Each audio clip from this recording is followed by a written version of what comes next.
విజయవాడ తూర్పు నియోజకవర్గంలో వరద బాధితులకు తానా అక్షయపాత్ర సహకారంతో నిత్యావసర సరుకులు పంపిణీ చేశారు. ఎమ్మెల్యే గద్దె రామ్మోహన్ చేతుల మీదుగా సరుకులను అందజేశారు. భారీ వర్షాలు, వరదలతో విజయవాడ ప్రజలు తీవ్ర ఇబ్బందులు పడ్డారని, దాతల సహకారాన్ని బాధితులు మర్చిపోలేరని ఎమ్మెల్యే గద్దె రామ్మోహన్ అన్నారు. కష్టాల్లో ఉన్న విజయవాడ ప్రజలకు నిత్యావసర సరుకులు అందిస్తున్న తానా అక్షయపాత్ర సభ్యులకు ధన్యవాదాలు తెలిపారు. ఇది బేసికల్గా మన అక్షయపాత్ర ఫౌండేషన్ వారు మొత్తం యుఎస్ సభ్యులు మన ముఖ్యమంత్రి వర్యులు పిలుపు మేరకు ఈ వరద బాధితుల కోసంగా ఇట్లా ఈ విధంగా కిట్స్ తయారు చేసి నిత్యావసర సరుకులు, పౌష్టికాహారం ఉండే బిస్కెట్స్ అవన్నీ పెట్టి ఒక 10,000 కిట్స్ని వాళ్ళు మన ముఖ్యమంత్రి వర్యుల ద్వారా ఇవ్వాలని నిశ్చయించుకున్నారు. దానిలో మొదట విడతగా మన గౌరవనీయులు గద్దె రామ్మోహన్ గారి చేత ఒక 2,000 కిట్స్ ఇక్కడ డిస్ట్రిబ్యూట్ చేయడం జరుగుతుంది అన్న. వర్షం పడి అన్ని చోట్ల కూడా నీటితో విజయవాడ వాస్తువులందరూ కూడా ఇబ్బంది పడిన సంగతి మనందరికీ తెలుసు.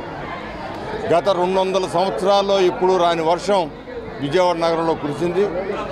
దాని మీద నారా చంద్రబాబు నాయుడు గారు ప్రత్యేకమైన శ్రద్ధ తీసుకుని విజయవాడలోనే 10 రోజుల పాటు ఇక్కడే ఉండి అందరు అధికారుల్ని అప్రమత్తం చేసి, అధికారులు ఏ విధమైన అప్రమత్తం చేశారంటే ఒక్కొక్క ఐఏఎస్ ఆఫీసర్ ఒక డివిజన్ ఉండేటట్టుగా, ఒక మున్సిపల్ కమిషనర్ ఒక డివిజన్ చూసేటట్టుగా, ఆ విధంగా ఎంప్లాయీస్ అందరినీ కూడా రాష్ట్రం నుంచి సమీకరించి ఇక్కడ అన్ని వాళ్ళందరికీ ఇమ్మీడియట్గా తక్షణమే వాళ్ళు మరలా సామాన్య జనజీవనంలోకి రావడానికి అనేకమైన ఏర్పాటు చేసిన దాంట్లో ఈ రోజున అక్షయపాత్ర సహకారంతో, అదేవిధంగా తానా వారి సహకారంతో ఈ రోజున వీళ్ళందరికీ కూడా కనీసం వారం 10 రోజులు సరిపడా ఫుడ్ని ఇవాళ వాళ్ళు మోయలేనంత భారాన్ని ఫుడ్ని వాళ్ళు అందజేయడం జరిగింది.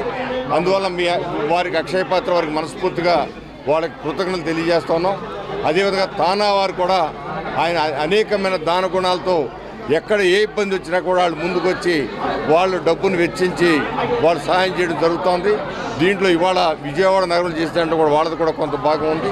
అదేవిధంగా అందరూ ఈ యొక్క కార్యక్రమాన్ని సద్వినియోగపరచుకోమని పేదవారందరూ కూడా నేను విన్నవించుకుంటూ ఉన్నాను.